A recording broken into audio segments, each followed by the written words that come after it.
इस वीडियो में हम पढ़ेंगे विज्ञान चैप्टर 11 मानव नेत्र तथा रंग बिरंगा संसार। प्रिज्म से प्रकाश का अपवर्तन। प्रिज्म में से प्रकाश का अपवर्तन कैसा होता है?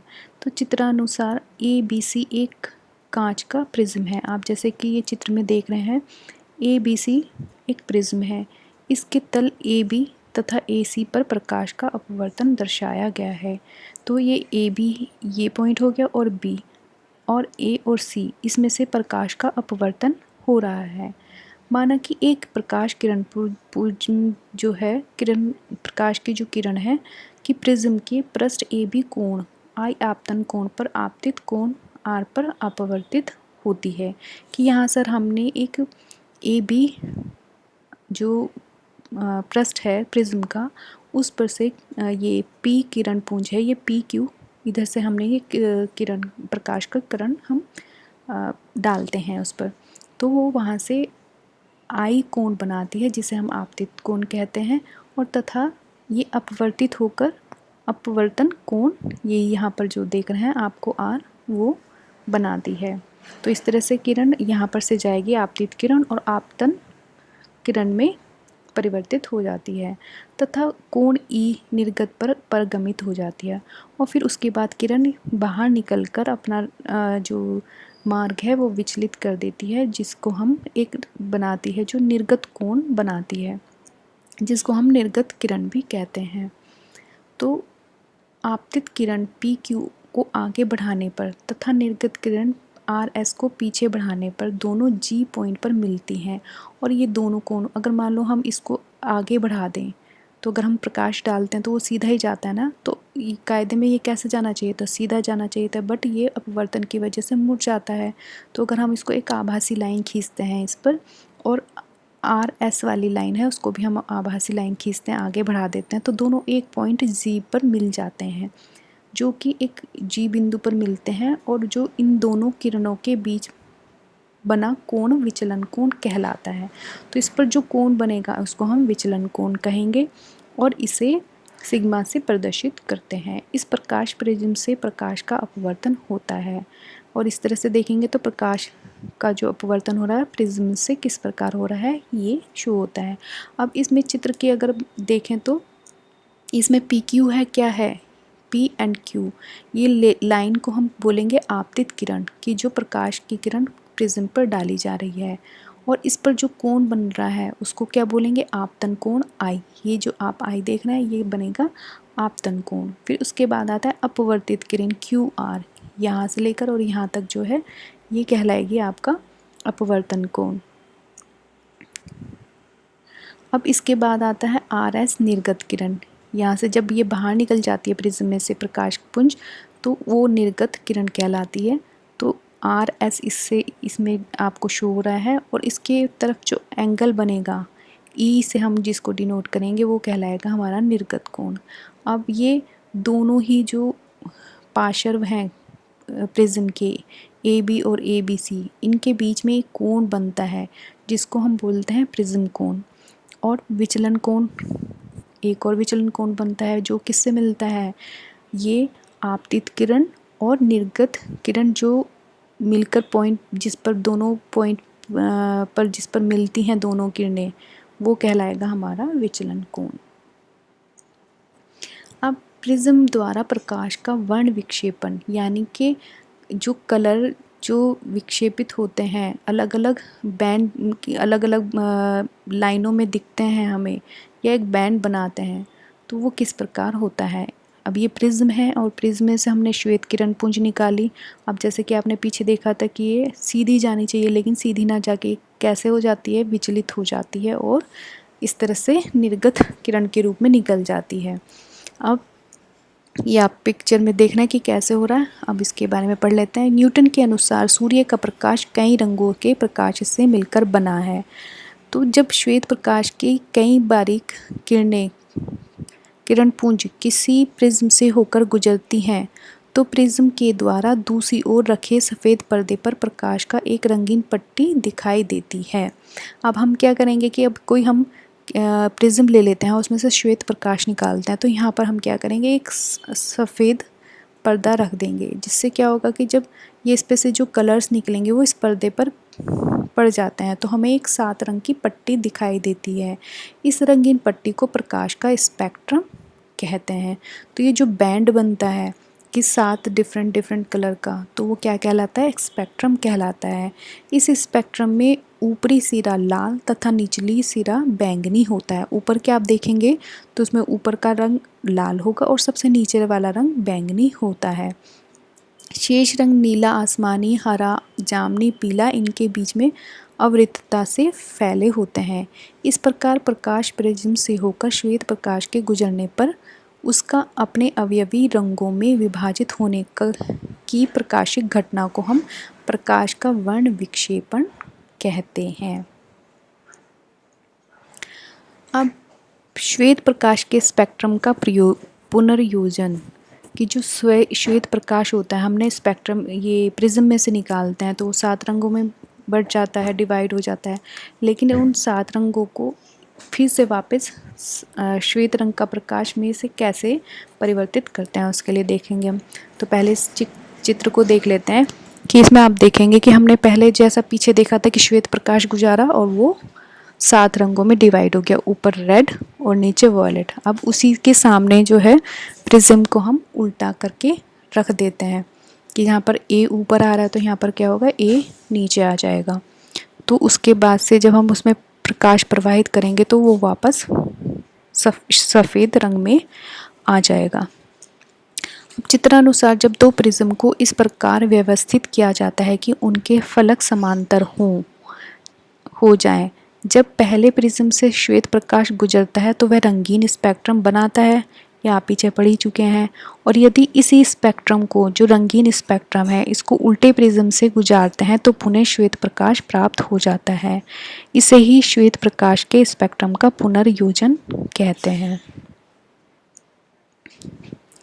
अब इंद्रधनुष तो आपने सबने देखा ही है कैसा होता है ना? बारिश होती है तो उसके बाद इंद्रधनुष बनता है। इंद्रधनुष वर्षा के पश्चात आकाश में वर्षा की बूंदों में दिखाई देने वाला प्राकृतिक स्पेक्ट्रम है। जब प्रकाश चित्रानुसार वर्षा की बूंदों में प्रवेश करता है तो यह अपवर्तित व विक्षेपित हो जाता है। अलग अलग रंगों में बटना बोलते हैं विक्षेपित को एक्चुअली। अब यह वर्षा की बूंद के आंतरिक पृष्ठ से टकराता है और इसका आंतरिक परिवर्तन होता है। अब आप इसमें देखेंगे सूर्य की प्रकाश की किरणें आ रही हैं, ये पानी की बूंद है और इसमें से ये क्या हो रही है, आपतित हो रही है। और ये यहाँ से हवा वाला माध्यम है और ये कैसा है, जल का माध्यम हो गया। तो ये माध्यम चेंज हो रहा है तो ये कैसी होंगी, आपतित हो जाएंगी। फिर अगेन ये इसके सिरे से टकराकर क्या हो जाएंगी, परावर्तन हो जाएगा इसमें, और परावर्तन से ये फिर नए माध्यम में जाएंगी तो फिर ये फिर से आपतित हो जाएंगी। तो इसमें से फिर से क्या होगा, अलग अलग रंग निकलेंगे। अब यह वर्षा की बूंदों से बाहर निकलते समय पुनः अपवर्तित हो जाता है और प्रेक्षक को इंद्रधनुष दिखाई देता है। इंद्रधनुष देखने के लिए पीठ को सूर्य की ओर होना चाहिए। जब भी आप इंद्रधनुष देखेंगे वो आपको सामने से नहीं दिखेगा कि अगर आपको सूरज इधर है और इंद्रधनुष आपका इधर बनेगा और आपको इंद्रधनुष और सूर्य के बीच में खड़ा होना चाहिए, तो आपकी आंखें जो हैं इस साइड होनी चाहिए, तब आपको दिखेगा।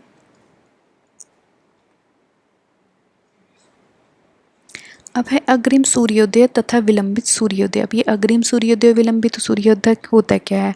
अग्रिम सूर्योदय ये वो होता है कि जब सूर्योदय होता है तो जिस टाइम पर वो निकलता है, अगर आप खड़े हो जाते हैं ऊंचाई पर तो आपको ये पहले दिखाई देगा, तो वह अग्रिम सूर्योदय कहलाएगा। विलंबित सूर्यास्त तो इसी तरह विलंबित सूर्यास्त होगा कि जब वह हो जाता है, जिस टाइम पर सूर्योदय हो जाता है उसके बाद भी आपको सूर्यास्त, सूरज की किरणें दिखाई देती हैं।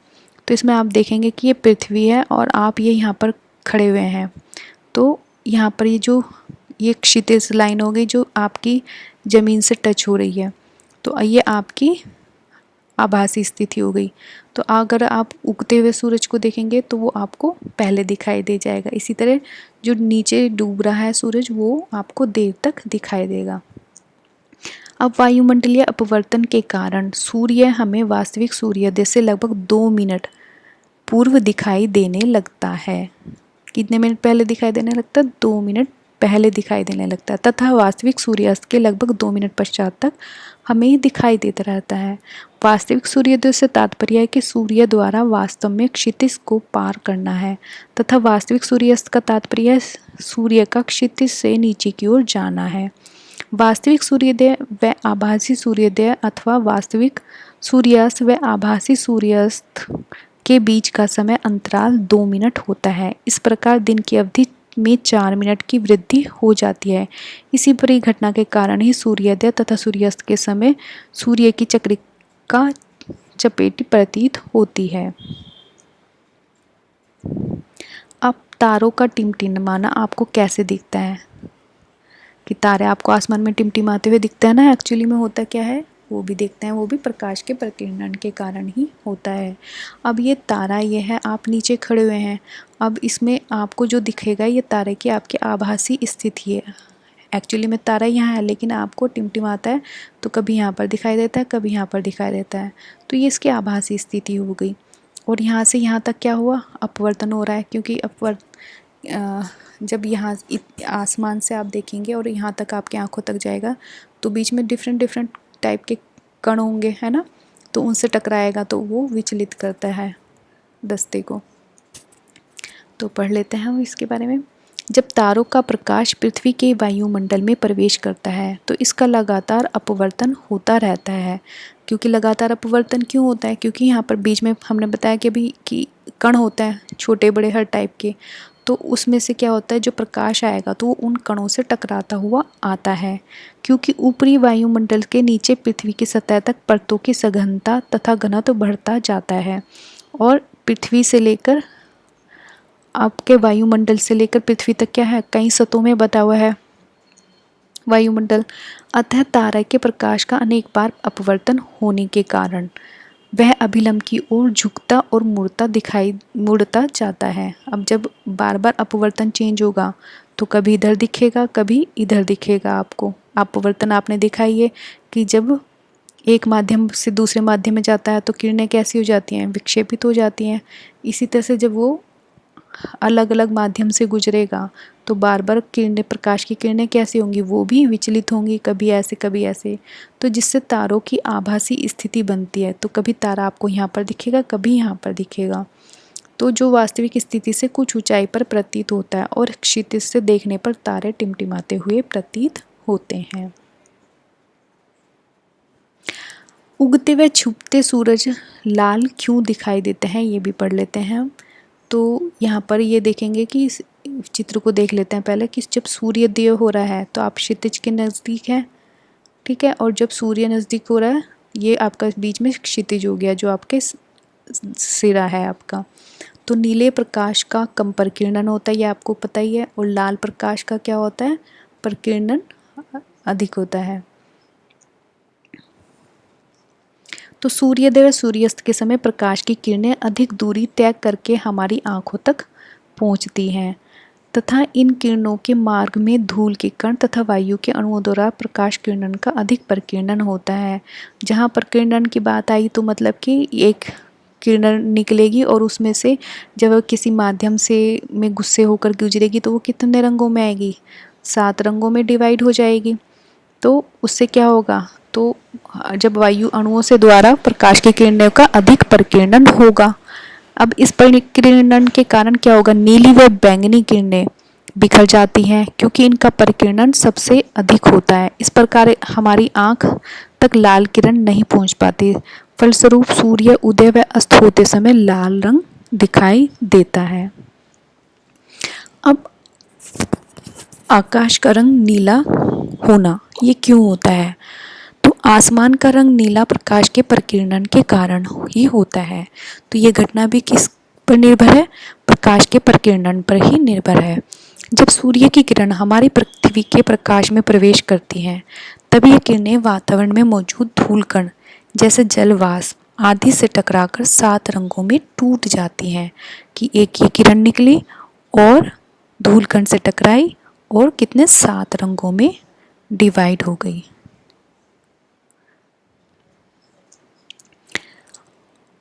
जिन किरणों का वेवलेंथ ज़्यादा होता है वो वातावरण में कम फैलती हैं।